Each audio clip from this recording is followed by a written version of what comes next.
Bonjour fidèles téléspectateurs, bienvenue sur Tous Ensemble à la suite de Jésus-Christ de Nazareth, édition spéciale, car Tous Ensemble à la suite de Jésus-Christ de Nazareth, le programme qui explore les enseignements de la Bible et de foi, des expériences de foi qui peuvent vous aider à vivre une vie chrétienne pleine de sens et de purpose. Aujourd'hui, avec notre consultant, le Père Landry Marie, prêtre orthodoxe, spécialiste en exorcisme, spécialiste également sur les questions de métaphysique et de phénoménologie, va nous aider à comprendre le message qui se dégage des textes du jour. Aujourd'hui, nous allons aborder une nouvelle thématique. Si vous voulez en savoir plus, je vous invite à vous installer confortablement, surtout à ne pas zapper, et on se retrouve derrière cette transition.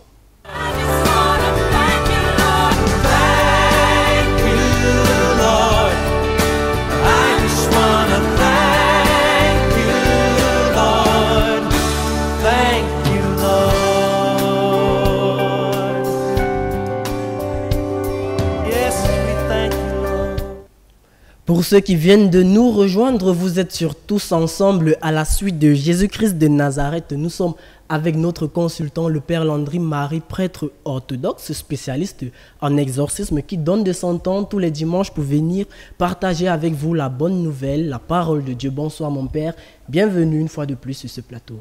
Bonsoir Monsieur Pascal, bonsoir aux nombreux téléspectateurs qui nous font toujours l'amitié de nous suivre.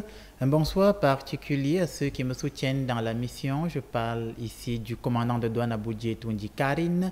Je parle de la famille Abaté qui ne manque pas de m'envoyer des messages sur ma ligne personnelle pour me dire « Mon père, nous sommes avec toi, continue, n'arrête pas ». Je pense aussi à toutes les familles du côté de Douala lorsque je viens en intervention qui ne manquent pas de m'encourager. Monsieur Gervais, il va se reconnaître, le petit frère du défunt commissaire qui à chaque fois ne manque pas de nous dire continuez cette mission évangélisatrice, continuez cette mission d'apostolat, d'exorcisme.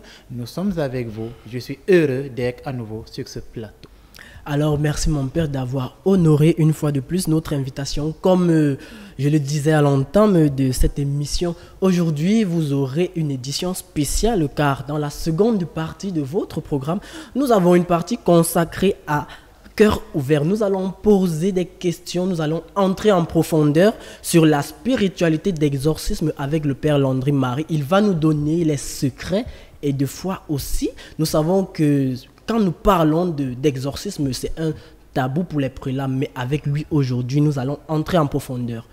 Bien le décor étant planté, aujourd'hui nous allons parler de David et Goliath. C'est la thématique que le Père a bien mis à notre disposition et les textes choisis à cet effet sont le premier livre de Samuel, chapitre 17, des versets 41 à 51. Allons ensemble derrière la régie et écoutons cette lecture audio et revenons pour une interprétation du Père Landry Marie. Thank you, Lord.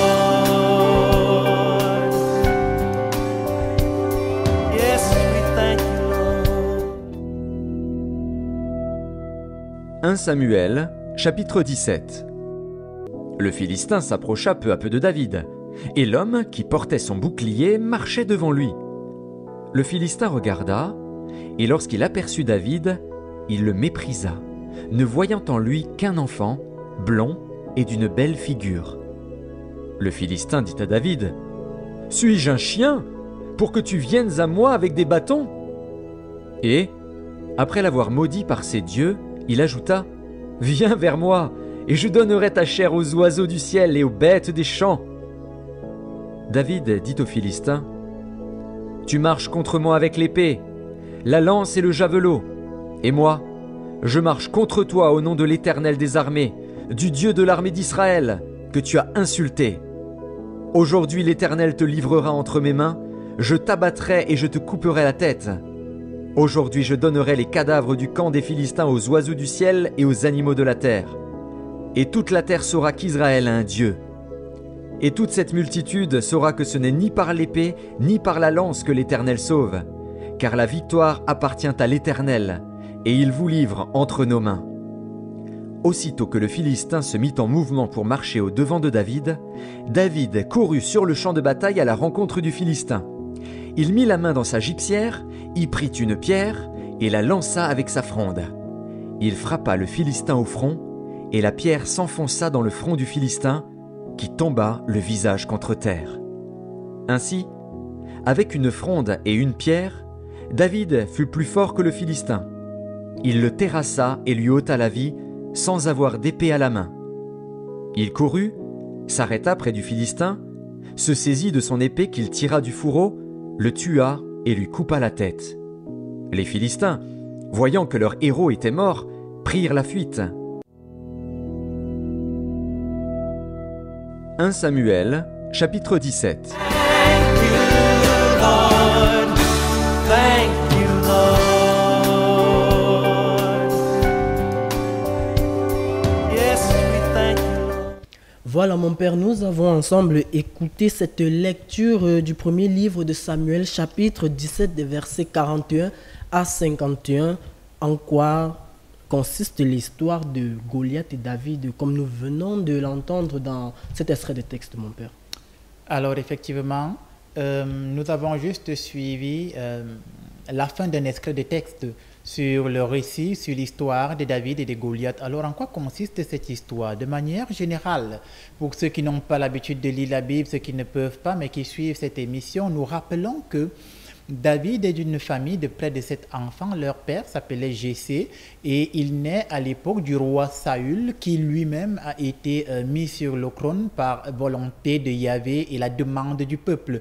Et David, c'est quelqu'un d'assez effacé parce que au milieu de ses frères, il fait partie des cadets. Il y a plusieurs aînés avant lui et lui, il est vraiment vers la fin. Et cette histoire de David et de Goliath, c'est quoi? C'est que à cette époque-là, les Israélites, le peuple d'Israël, sous le commandement du roi Saül, va faire face à une menace, leurs ennemis, les Philistins, parce que ces deux peuples discutaient des parcelles de territoire et chacun des peuples voulait étendre sa domination, sa suprématie. Donc, ils vont être en conflit et qu'est-ce qu'ils vont faire? Ils vont se retrouver dans une vallée, la vallée des Térébines, si j'ai bonne mémoire. Et là, ils vont se retrouver, les Israélites, les Philistins, pour entrer en guerre. Et tout le monde savait que les Israélites, c'est le peuple de Dieu. Et donc, il y avait Dieu et avec eux. Il se trouve donc que quand ils vont se retrouver en face, les deux camps belligérants, il y a un Philistin du nom de Goliath. C'est là que notre histoire commence. Et le Philistin Goliath, qui était le plus fort, très grand de taille, la Bible dit qu'il avait plus de 2 mètres de haut et qu'il y avait un individu qui portait son bouclier tellement c'était lourd. La Bible rappelle que la lance de Goliath était comme une sorte de petite poutre, pour ceux qui construisent des maisons, ils comprennent de quoi je parle, et que le bout de sa lance en acier pesait près de, je ne sais pas, 7 ou de combien de kilos. Donc, c'était un gars vraiment impressionnant. Et lorsque les deux peuples se retrouvent, Goliath va commencer à dire aux Israélites que ce qu'on va faire, c'est au lieu de se battre, puisque vous êtes tous des faiblards et que vous êtes un peuple nul et que voir que Dieu n'existe pas, vous avez un faux Dieu et voir que Dieu ne peut rien contre nous les Philistins, la preuve même physiquement, je suis plus fort, plus baraqué que vous. Goliath va leur dire, envoyez aussi un individu pour venir me combattre. Si votre champion arrive à me vaincre, alors nous serons vos esclaves. Et si c'est nous, les Philistins, qui arrivons à vous vaincre par ma présence et ma force, moi Goliath, alors vous serez nos esclaves. Et Goliath va faire comme ça, la Bible dit, pendant 40 jours.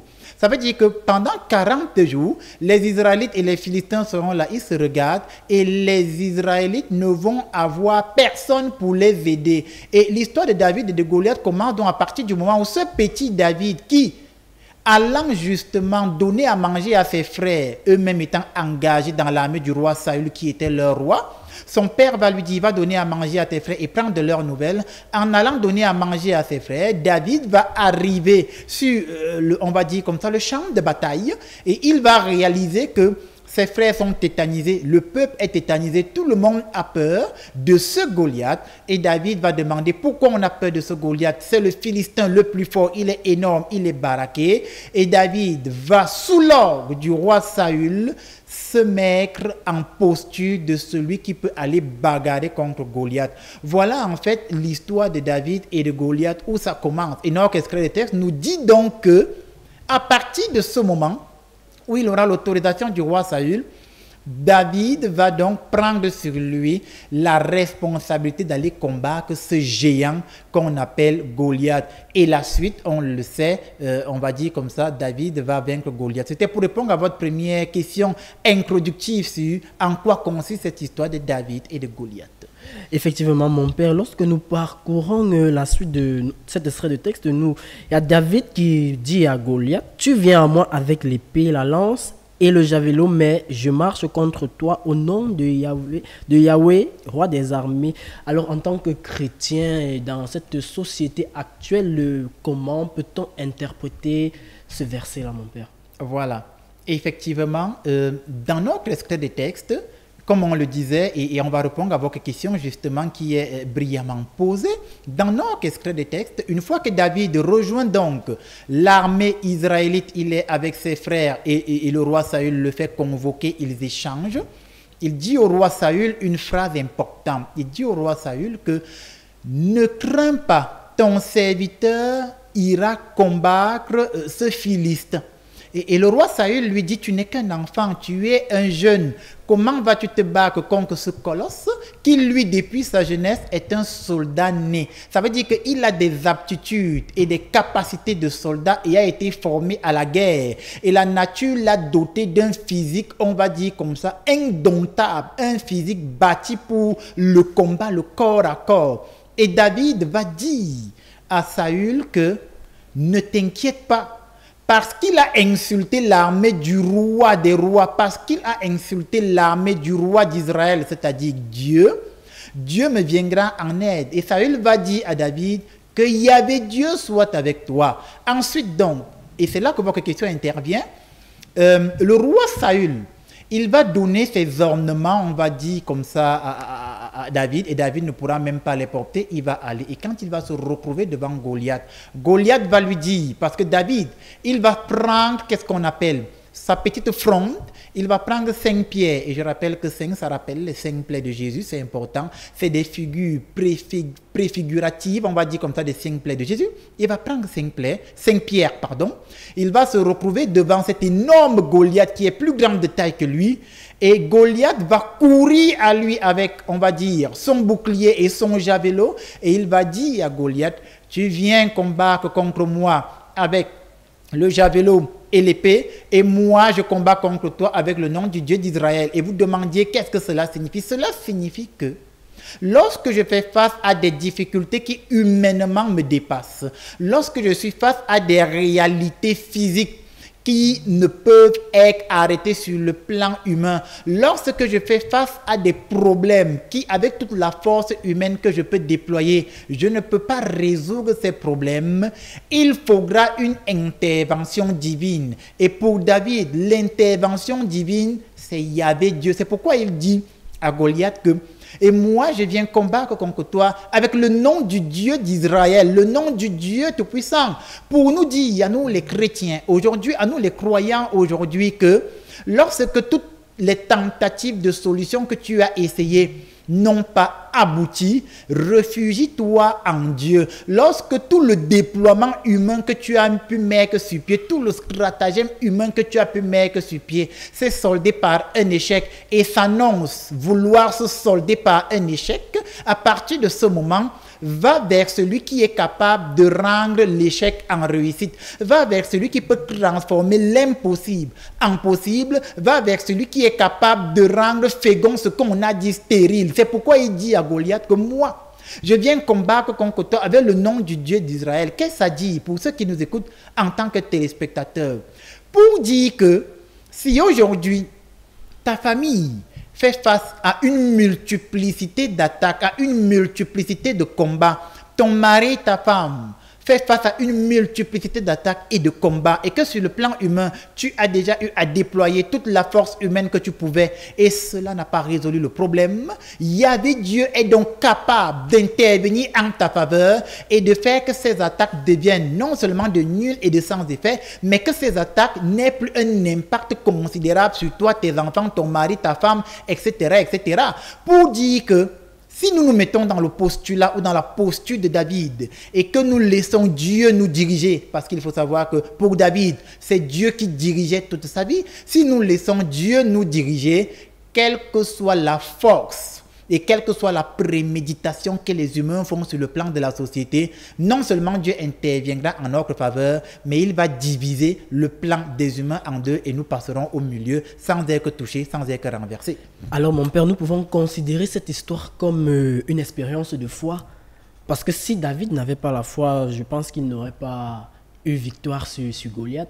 Oui, effectivement, cette histoire est une expérience de foi. Vous faites bien de le mentionner. Alors quel est donc le rôle de la foi dans cette histoire? Alors, le rôle de la foi est lequel? Voyez-vous, Jésus, dans les évangiles de Matthieu, lorsqu'il parle à ses apôtres, il leur dit que de la foi. Si vous en aviez comme une graine de moutarde, vous diriez à cette montagne, déplace-toi d'ici et va là-bas, et elle partirait. Ça, c'est dans Marc 16 et dans Matthieu qu'il va dire ce genre de choses. Qu'est-ce que ça dit? Quel est donc le rôle de la foi dans cette histoire? Le rôle de la foi est donc que lorsque j'ai une confiance totale envers le Dieu créateur, envers Jésus-Christ, lorsque toute mon espérance est en Dieu, lorsque tout mon espoir est en Dieu et non dans les êtres humains, Jérémie 17,5, maudit soit l'homme qui met sa confiance dans un mortel qui le détourne de l'éternel, lorsque je mets toute ma confiance en Dieu, il est impossible que Dieu m'abandonne. Et c'est pourquoi Dieu n'a pas abandonné ce cher David. Et Dieu ne peut absolument pas abandonner un chrétien, une chrétienne qui lui fait absolument confiance. Maintenant, si je fais confiance à Dieu, cela implique nécessairement que je mets en pratique ses instructions, donc que je respecte sa parole et les préceptes évangéliques parce que je ne peux pas me prétendre être de ceux qui font confiance à Dieu alors que dans mon quotidien, je mène un style de vie concret à la parole de Dieu. À partir de ce moment, ma confiance en Dieu n'est pas vraie, elle n'est pas juste, elle n'est pas authentique, elle n'est pas vérifiable. Voilà le rôle de la foi dans cette histoire de David et de Goliath. Tout son espoir, toute son espérance, toute sa confiance en Dieu, et c'est Dieu qui déplace les montagnes et les obstacles pour nous. Alors mon père, quel est donc l'impact que l'histoire de David et Goliath sur la foi et la confiance des Israélites en Dieu? Donc, quel est l'impact donc de cette histoire pour la suite des événements dans cette histoire? Alors, quel est donc l'impact, on va dire, de cette histoire de façon spirituelle sur le peuple israélite? C'est quoi? C'est que nous devons continuer à lire. Une fois que David a donc dit à Goliath que tu viens combattre contre moi avec la lance et le javelot, et moi je viens combattre contre toi avec le nom du Dieu Yahvé, David va prendre une des pierres, il va mettre sur sa fronde, il va tirer la fronde, lâcher, et le caillou va aller frapper Goliath au front. Maintenant, tenez-vous tranquille, monsieur Pascal, que va-t-il se passer? La Bible dit que quand le caillou va frapper le casque de Goliath, Goliath avait un casque de bronze. Et si nous partons du postulat que c'était un colosse, son casque était également un casque bien fait, donc d'un bronze assez épais. Et ceux qui connaissent le bronze savent que c'est une matière assez résistante. Et on dit que le caillou va enfoncer le casque au point de percer le casque et on va dire de traverser la boîte crânienne de Goliath. Ça, c'est extraordinaire. Un jeune garçon qui tire une fronde, il lâche, mais l'impact du caillou est presque l'équivalent de l'impact d'une balle. Ça veut dire quoi? Ça veut dire qu'en réalité, ce n'est pas David qui a lancé la pierre. David a été le support par lequel, sur le plan physique, Dieu a voulu manifester sa victoire. Et lorsqu'il lâche le caillou, c'est la force de Dieu, ce que nous appelons l'Esprit Saint, l'Esprit de force, qui propulse ce caillou contre l'ennemi de David. Et le caillou en vient jusqu'à briser le casque, détruire ou alors traverser la boîte crânienne et Goliath en tombe. Vous comprenez donc que la suite, l'impact, c'est laquelle? C'est que tous les Israélites qui étaient là vont donc s'élever comme un seul homme et vont prendre confiance en nous et vont se dire, voilà ce que Yahvé Dieu a fait pour nous, maintenant nous pouvons attaquer ces Philistins. Et à partir de là, ils vont retrouver confiance en eux. En une fraction de seconde, leur foi va grandir. Qu'est-ce à dire? Pour dire que lorsqu'on fait confiance à Yahvé Dieu, même à la dernière minute, il accomplit toujours un petit signe afin que notre foi ne défaille pas. Et qu'est-ce que nous avons à faire? C'est lui faire confiance et de demeurer en prière. Voilà un peu l'impact de ce geste sur la suite, on va dire comme ça, des Israélites qui étaient là. Pensez-vous que la victoire de David sur Goliath pouvait faire en sorte que le peuple choisisse plutôt David par rapport au roi Saül? Alors, il y a une réalité, c'est que lorsque vous posez un acte en public qui arrive à regalvaniser les gens ont envie ou alors commencent à vous aduler, commencent à vous élever. Et c'est là que ce cher David était impressionnant. Pourquoi?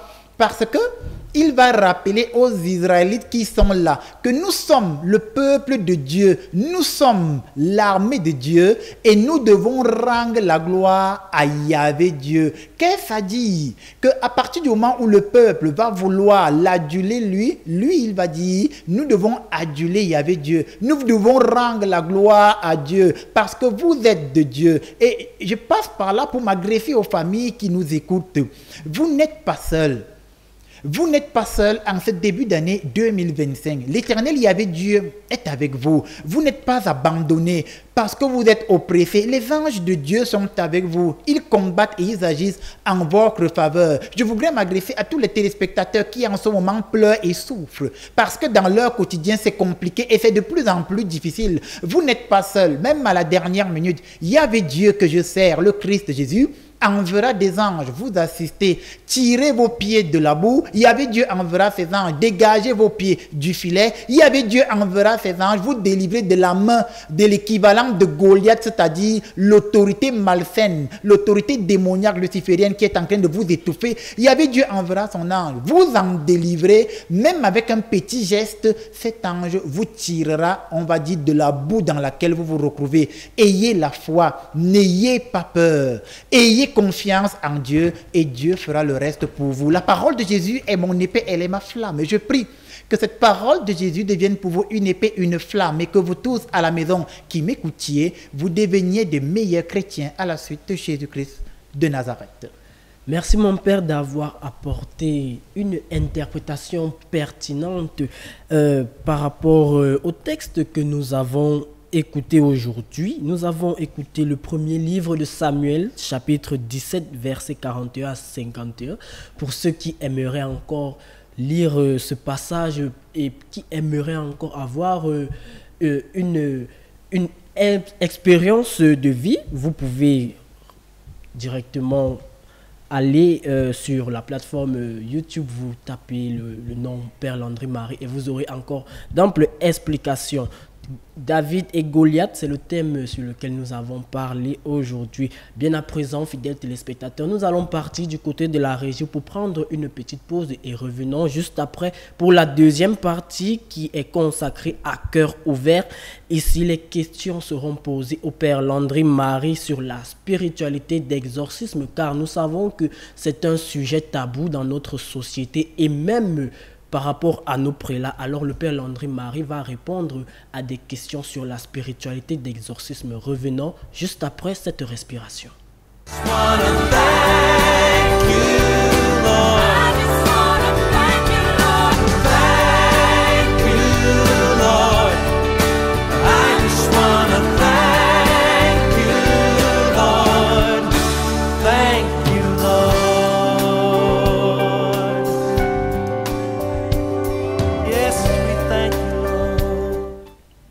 Voilà, nous sommes dans la partie consacrée aux questions-réponses, mais à cœur ouvert parce que nous posons des questions sur la spiritualité d'exorcisme au Père Landry Marie, mon Père.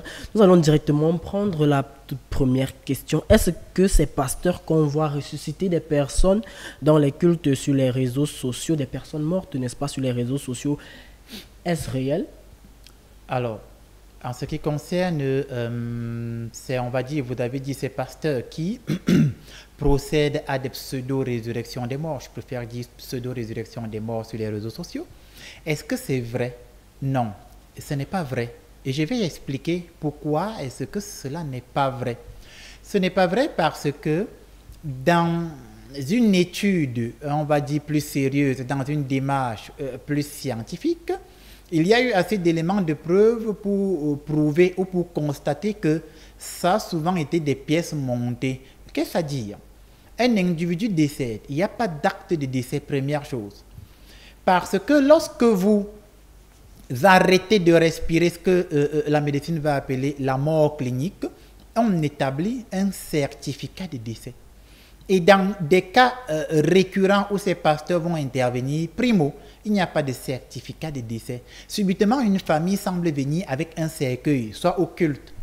Et personne ne peut rendre témoignage de manière précise exactement quand est-ce que l'individu est mort et quand est-ce que les autorités scientifiques, hospitalières, cliniques ont établi un acte de décès. Personne n'a souvent l'acte de décès et le gars vient en plein culte ou devant les gens ou dans une supposée morgue. Il commence à prier et on fait croire que le mort s'est levé dans un nombre très élevé de cas, pour ne pas dire dans quasiment tous les cas, c'est une pièce montée. Le but est, je le dis toujours, d'impacter le peuple et de montrer au peuple que je suis fort, je suis extraordinaire, je ressuscite même les morts. Et on fait passer cela sous couvert de c'est Dieu qui a agi, alors qu'en réalité, il y avait Dieu n'a rien à y voir. Et dès qu'il finit d'impacter le peuple ainsi, évidemment, le nombre de fidèles, on va dire comme ça, de son obédience religieuse va croître et finalement, le plan est bien orchestré, tout est bien qui finit bien. Donc, c'est souvent des pièces montées. Il ne faut pas s'y fier pour les fidèles téléspectateurs qui nous écoutent. Mon père, souvent face à certaines difficultés par lesquelles certaines personnes passent, on entend dire les ancêtres sont fâchés. Est-ce réel? Et si tel est le cas, en tant qu'exorciste, que feriez-vous par rapport à ce cas, ce style de cas? Alors, dans certains cas, est-ce que les ancêtres sont souvent fâchés? Oui. Oui, ça arrive. C'est de la haute spiritualité. Ça arrive. Ce ne sont pas des prêtres d'un certain niveau qui vont me contredire, ni des bons traditionalistes, parce que les traditionalistes, il y en a des bons et des mauvais. Alors oui, il arrive que dans certains cas, ceux qui sont passés de l'autre côté de la vie, qu'on va appeler les ancêtres méritants ou sanctifiés, sont fâchés. Mais généralement, ils ne se fâchent pas pour rien. Souvent, ils sont fâchés à cause d'une désobéissance de leur descendance. Et leur descendance, c'est souvent qu'ils ont laissé des instructions.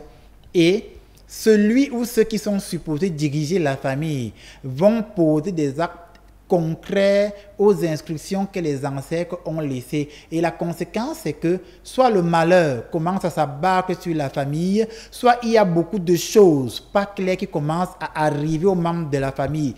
Et les ancêtres vont donc se fâcher contre l'individu à qui ils ont donné la responsabilité de mettre en pratique, on va dire comme ça, leurs instructions. Et comme cet individu-là, c'était sa responsabilité que la parole des ancêtres puisse être maintenue.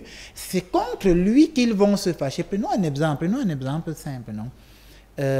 Il y a longtemps, une famille vient me voir parce que les choses vont de plus en plus de mal chez eux. Je parle il y a très très longtemps. De plus en plus de mal au point où, entre les enfants qui n'arrivent pas à réussir à l'école, les décès qui se multiplient, les malheurs qui se multiplient même au sein des petits et des arrière-petits-enfants, le chef de famille qui a tous les problèmes du monde, ils viennent me voir. Et lorsque j'échange avec eux, je réalise que, en réalité, je vais vous dire les choses comme elles sont, je réalise que, en réalité, parmi les dirigeants de la famille, il y a beaucoup qui ont commis des incestes. Et vous savez que l'inceste, c'est lorsque un frère et une sœur commencent à avoir des rapports intimes. Je réalise que beaucoup d'entre eux qui dirigent la famille ont commis des actes d'inceste avec leur petite sœur, avec leur nièce, avec leur petite sœur, avec leur nièce de manière répétitive. Et donc, à partir de ce moment, je réalise que les ancêtres sont fâchés contre les dirigeants de la famille. C'est un groupe d'oncles. Et je leur fais comprendre que La responsabilité que les anciens vous ont confiée, c'était de maintenir cette famille en harmonie, de protéger cette famille, de veiller sur cette famille. Et vous êtes devenus, on va dire comme ça, des loups pour les membres de la famille, parce qu'un oncle qui commence à coucher avec sa nièce ou bien son neveu, il est devenu le loup dans la famille, il n'y a pas de débat. Et donc les ancêtres se sont fâchés et une succession de malheurs a commencé à s'abattre à cause de ce groupe d'individus. Donc oui, c'est des choses qui arrivent. Maintenant, vous avez dit, dans ce cas, qu'est-ce qu'en tant qu'exorciste, oui. je pourrais faire? En réalité, il y a des prières par lesquels il faut mettre la famille un cheminement de prière dans lequel il faut que ceux qui ont posé des actes, qui ont énervé les ancêtres demandent pardon. Maintenant, au cours du suivi spirituel, il y a un style de prière au cours duquel le prêtre s'adresse aux ancêtres. C'est pour ça que tout le monde ne peut pas élever l'esprit à un certain niveau. Et lorsqu'il va falloir que le prêtre s'adresse aux ancêtres, il invoque la présence des saints anges et des saints archanges qui descendent l'assister afin que les ancêtres de l'autre côté reconnaissent que celui-ci vient de Dieu. C'est pourquoi les anges de lumière sont avec lui. Et le prêtre leur parle, s'adresse à eux et dans la prière, il leur donne des recommandations, des injonctions et les ancêtres ne sont pas plus grands que Dieu. À partir du moment où le prêtre parle au nom de Dieu, les ancêtres reconnaissent la voix du serviteur de l'Éternel. Ils s'exécutent et leur colère s'apaise. Il n'est donc pas question ici de faire des sacrifices humains pour dire qu'on va calmer les ancêtres. Ce n'est pas de ça qu'il s'agit. Voilà. Bonsoir mon père, ma question est celle de savoir, quand je prie, je suis tenté. Est-ce une épreuve ou la tentation? Et lorsque je ne prie pas, je suis également tenté. Que dois-je faire? Je suis dépassé. Aidez-moi s'il vous plaît. Safira depuis Garoua. Très bien. Et Safira fait une confusion, voyez, entre la tentation et l'épreuve. Parce qu'elle dit que quand je prie, je suis tenté. Et quand je ne prie pas, je suis aussi à l'épreuve. Tout cela, c'est une confusion. Parce que un individu est celui qui tente. La Bible l'identifie comme étant le tentateur. C'est le démon, le diable, le Satan, le mauvais esprit, les forces ténébreuses, si vous voulez. C'est à partir de là qu'on parle de tentation. Par contre, Dieu, lui, y met à l'épreuve. L'apôtre Jacques dit que c'est l'épreuve qui vérifie la qualité de votre foi. Donc, Dieu met à l'épreuve pour vérifier la qualité de la foi. Le diable te tente. Il te tente dans le but de te faire échouer, de te faire pécher, afin que le plan et la miséricorde de Dieu s'éloignent de toi. Dieu, lui, te met à l'épreuve pour vérifier la qualité de ta foi. Donc, en ce qui la concerne, elle, si elle prie et elle dit d'être tentée, mais c'est un peu normal. Le Christ même a été tenté. Nous nous rappelons des croix tentations au désert. Nous tous, êtres humains, nous sommes souvent sous l'influence de la tentation. Maintenant, la problématique va se poser à partir du moment où, lorsque je suis tenté, qu'est-ce que je vais faire? Deutéronome 30:15, je mets devant toi la vie et la mort, le bonheur et le malheur choisi. Et à partir du moment où je suis tenté, je vais faire un choix, où je succombe à la tentation, où je résiste à cette tentation. Mais l'épreuve, ce sera un temps au cours duquel Yahvé Dieu va me faire passer par des difficultés, et au cours de ces difficultés, Yahvé Dieu va m'observer pour voir ce que je vais faire. Souvenez-vous, Albert Einstein disait que lorsque vous n'écoutez plus la voix de l'enseignant, c'est quand vous passez l'examen.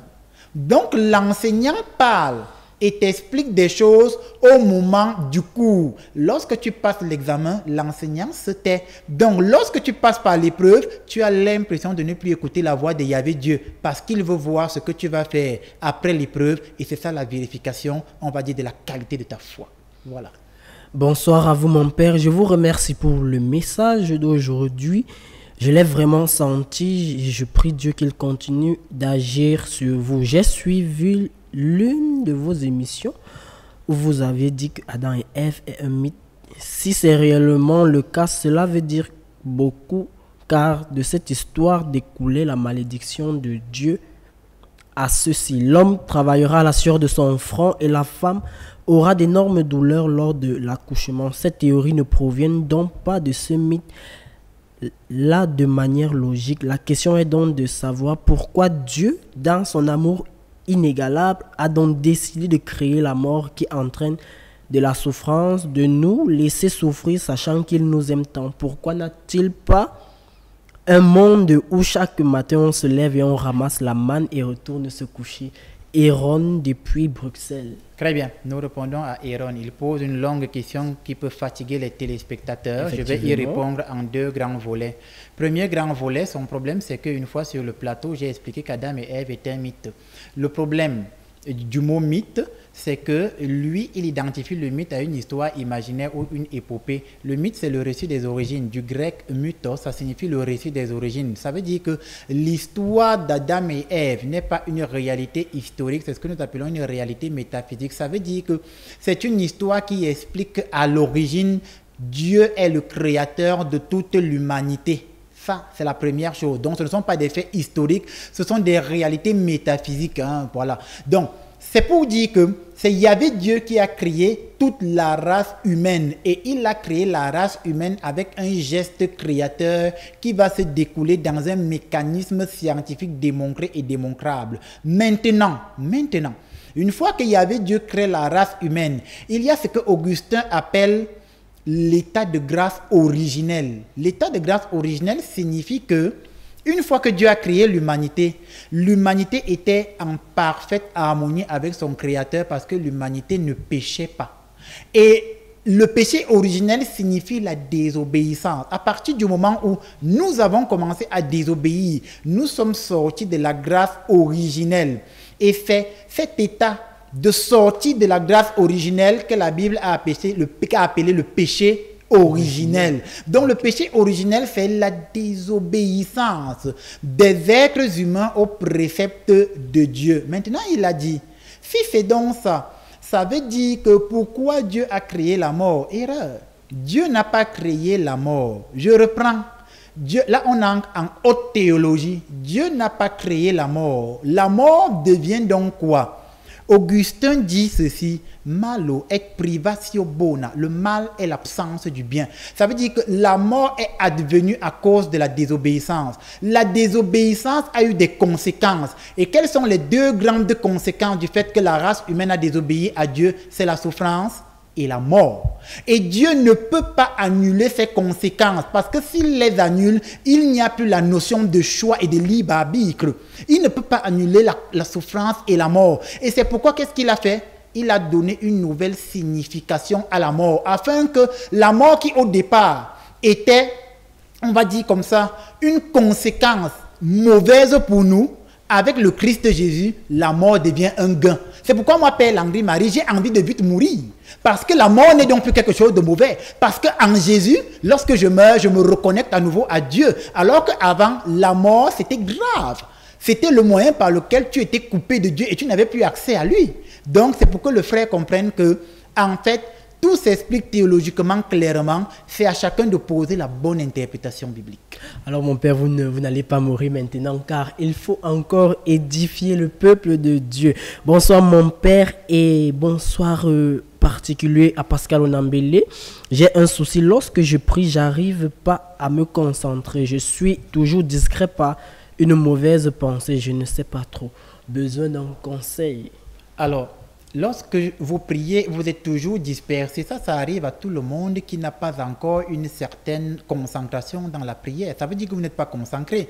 Tout ce que vous avez à faire, c'est continuer à multiplier les moments de prière. Et dans les moments de prière, agrandissez les moments d'oraison. On appelle ça la prière silencieuse de l'oraison. Et c'est les moments d'oraison qui vont de moins en moins, on va dire comme ça, vous faire être discrète. Les moments d'oraison vont vous enseigner à écouter Dieu dans le silence. Ce n'est pas que vous ne serez plus jamais discret, mais plus vous allez apprendre à prier silencieusement et de plus en plus votre esprit va s'ouvrir à la présence du Dieu et de Jésus et de plus en plus vous apprendrez à écouter la voix de l'Esprit Saint qui vous souffle dans le cœur et qui vous souffle ce que vous avez à faire, on va dire, selon la volonté de Dieu. Bien, pour ceux qui appellent, nous vous rappelons que vos appels ne seront pas répondus car nous sommes en direct. Bonsoir mon père, vous avez parlé de l'épreuve de Dieu sur les hommes. Comment donc savoir que l'on est dans une épreuve venant de Dieu? Ça c'est Alvrel depuis Berthois. Mais c'est pas compliqué. L'épreuve vérifie la qualité de la foi. Ça veut dire que si je suis un homme ou une femme de prière, Et qu'au bout d'un moment, j'ai l'impression que dans la prière, Dieu ne m'écoute plus. Alors que je suis quelqu'un qui prie véritablement et qui souvent a l'impression et sent que Dieu l'écoute et Dieu le bénit. Et du jour au lendemain, j'ai l'impression que Dieu ne m'écoute plus et ne me bénit plus. C'est un temps d'épreuve. Ça veut dire que le Seigneur m'amène dans un temps de désert et il veut vérifier la qualité de ma foi. Le Seigneur veut voir si est-ce que celui-ci me prie, m'invoque uniquement parce que je lui donne le pain quotidien et parce que je lui donne un peu d'avoir financier et matériel, ou est-ce que celui-ci me prie parce qu'il veut m'adorer en esprit et en vérité? Et bon nombre sont les chrétiens qui ne prient et n'invoquent le saint nom de Yahvé Dieu uniquement que parce qu'ils veulent la bénédiction. Et pour eux, la bénédiction devient l'argent. Et c'est ça qui est l'erreur. Parce que nous vivons dans une société aujourd'hui où on a spatialisé et temporisé Dieu. On a même fait de Dieu aujourd'hui, on va dire, une banque internationale, le Fonds national de l'emploi. Ça fait que les chrétiens aujourd'hui, pour eux, quand je prie Dieu, il va me donner l'argent. Et c'est un mauvais enseignement. Parce que le bon chrétien prie Dieu d'abord parce qu'il adore Dieu et il veut que le Christ vive en lui. Ainsi, ses souffrances sont renouvelées. Et même s'il souffre, ce n'est plus grave parce qu'il va offrir ses souffrances pour la conversion des autres. Mais nous vivons dans une société où tous les chrétiens veulent devenir aujourd'hui extrêmement riches. Et que riche, ce n'est pas mauvais, mais tout le monde croit que c'est parce que je prie que je serai riche, ce qui est une erreur. Vous voyez, encore que si tu pries et tu ne travailles pas, ça c'est trop grave. Et ici, je dénonce ces personnes qui veulent remplacer la prière, qui veulent remplacer le travail par la prière. Toutes ces personnes qui vont dans les églises, ils passent la journée à prier, ils ne travaillent pas, mais ils vont mourir pauvres. Et le débat est clos. Vous comprenez? Donc c'est de ça qu'il s'agit. Bonsoir mon père, ma question est la suivante. Pourquoi le rideau du temple du Saint-Esprit fut déchiré en deux lorsque Jésus mourra sur la croix? Parce que pour le peuple d'Israël à cette époque, le temple était un lieu dans lequel seul Dieu se manifestait. Et la Bible dit que lorsque le peuple était en prière et que le grand prêtre élevait les prières au temple de Jérusalem, dans le Saint des Saints, c'est pour ça qu'ils appelaient ça le Saint des Saints. Et à l'intérieur du Saint des Saints, il y avait, on va dire comme ça, le propitiatoire. On va dire là où étaient gardées les tablettes saintes et l'autel sacré de Dieu. Et dans le temple, le Saint des Saints, se manifestait la chérima, c'est-à-dire la présence de Dieu. Et lorsque Jésus, donc, on va dire comme ça, rend l'âme, le rideau du temple se déchire parce que Yahvé Dieu accomplit un signe pour leur montrer que à partir de ce moment où vous avez, on va dire comme ça, tué mon fils bien-aimé, quelque part, vous avez provoqué une douleur que moi, Yahvé Dieu, je ressens. Ça ne veut pas dire que Dieu est humain, mais je ressens cette douleur par mon fils que vous avez tué. Et il déchire le rideau du temple pour leur montrer que à partir de ce moment, vous avez touché, on va dire comme ça, la chair de ma chair, l'os de mon os, mon incarnation. Et donc voir le temple que vous avez consacré à moi, Yahvé Dieu, c'est comme si vous avez cassé l'autel sacré en tuant le Christ Jésus. C'est pourquoi nous appelons ça la blessure du cœur de l'agneau. Et nous pensons et nous savons que c'est la blessure du cœur de l'agneau quand on a transpercé le cœur de Jésus. C'est avec ce sang qui a coulé de son cœur que l'humanité a été purifiée et sauvée. C'est pourquoi le rideau du temple s'est déchiré. C'est ce qu'on peut comprendre par ce petit verset. Alors mon père, nous allons prendre deux dernières questions. Nous avons la question de Stéphanie. Bonsoir à vous. Je suis victime d'instabilité financière, matrimoniale. Rien ne marche et après le décès de ma maman, pendant le deuil, un monsieur âgé m'a dit que c'est parce que maman n'a pas ramené le crâne de la grand-mère chez elle et que cela est à l'origine de mes problèmes parce qu'elle m'avait choisi comme successeur. Est-ce normal de transporter un crâne d'un lieu à un autre? Voilà, très bonne question. Et c'est bien que lui-même il ait posé la question. Ça veut dire que c'est un gars intelligent. Ça veut dire que lui-même il raisonne. Et moi j'aime discuter avec les gars intelligents. Lui-même il demande, est-ce normal de transporter le crâne d'un être humain d'un lieu à un autre? Oui. Ça veut dire qu'il est en train de raisonner. Mais une seule question se pose. Entre la parole de Dieu et la parole des hommes, qu'est-ce qui est le plus important? Un homme est venu dire, c'est parce que ta mère n'a pas fait X, Y, Z. Ça, c'est la parole d'un homme. Qu'est-ce que Yahvé Dieu dit? Yahvé Dieu demande que nous lui donnions notre vie en esprit et en vérité. Toi-même qui écris le message là, est-ce que tu es un gars sérieux? Est-ce que où tu es là, tu as une seule femme dans ta vie? Est-ce que quand tu as l'argent des gens, tu n'arnaques pas les gens? Est-ce que tu ne vis pas dans le mensonge? Ta dernière confession, c'était quand? Est-ce que tu es quelqu'un dont on ne peut pas douter de la rectitude morale? Est-ce que tu fais des neuvaines de prière en jeûnant de 6h à 18h pendant 9 jours? Est-ce que tu payes ta dîme, mon frère? Vous comprenez? Et à partir de ce moment, si je ne mène pas un style de vie clair devant Dieu, je vais prendre tous mes malheurs et croire que c'est parce que X, Y n'a pas fait ci ou ça, alors que quelque part, je suis responsable de mes propres malheurs. Il faut se mettre en conformité avec la parole de Dieu et la lumière de Dieu va briller sur nous et Dieu va bénir ce que nous entreprenons. C'est ce que j'avais à dire à ce sujet. Voilà, mon père. Au cours d'une séance d'exorcisme, lorsque le démon ou le mauvais esprit se met à citer les noms des autres membres de la famille qui sont impliqués, est-ce que les membres de cette famille doivent aussi tous être exorcisés? Voilà. Est-ce que les autres membres d'une famille devraient être exorcisés lorsqu'au cours d'une séance d'exorcisme, le démon se met à citer leur nom? Exactement. Il est clair que la première chose que l'esprit malin fait, c'est mentir. La première chose, c'est pourquoi moi, Père Langré-Marie, je mets en garde toutes les personnes qui vont dans des lieux où on interviewe le démon, on lui amène un micro et le démon commence à parler au micro comme s'il était un invité sur une chaîne de télévision. Il faut faire très attention parce que le démon, c'est d'abord un menteur. Et qu'est-ce que le démon va essayer de faire? C'est de diviser. Et moi, j'ai eu affaire à pas mal de cas où on a dit qu'on a amené une fille ailleurs. Le démon s'est mis à citer le nom des oncles, des tantes, des frères et sœurs du papa. Les oncles, les tantes, les frères et sœurs n'avaient rien à voir dans ce problème. Ils n'avaient rien à voir. Et les autres enfants ont commencé à croire que c'est les oncles, les tantes, etc., etc. Je ne dis pas que tous les oncles et les tantes sont dédouanables. Mais ce que je dis, c'est que ce n'est pas le démon qui peut venir dire la vérité de ce qui se passe dans une famille. Non. Parce que le démon va essayer de diviser, de s'aimer le doute et le trouble. Et puisqu'il y aura le doute et le puisque la haine va s'installer et mieux le démon s'en sort parce que même si vous l'exorcisez, il a planté des germes de haine et de colère et lorsque la haine et la colère va grandir dans le cœur des uns et des autres, il pourra donc revenir parce que vous serez en état de disgrâce ayant gardé la colère les uns envers les autres. Donc il ne faut pas y croire, c'est des menteurs, le démon, et on ne l'écoute pas. Voilà pourquoi il faut éviter de discuter avec le démon. Dans l'Apocalypse, on le représente comme un dragon à 7 têtes pour montrer qu'il est 7 fois plus intelligent que la race humaine. Voilà. Alors mon père, avec vos multiples séances d'exorcisme et d'intervention dans les familles, est-ce que nous pouvons dire que le prêtre exorciste est en danger permanent? Un exorciste, c'est un gars qui est constamment en danger. Maintenant, je vais expliquer.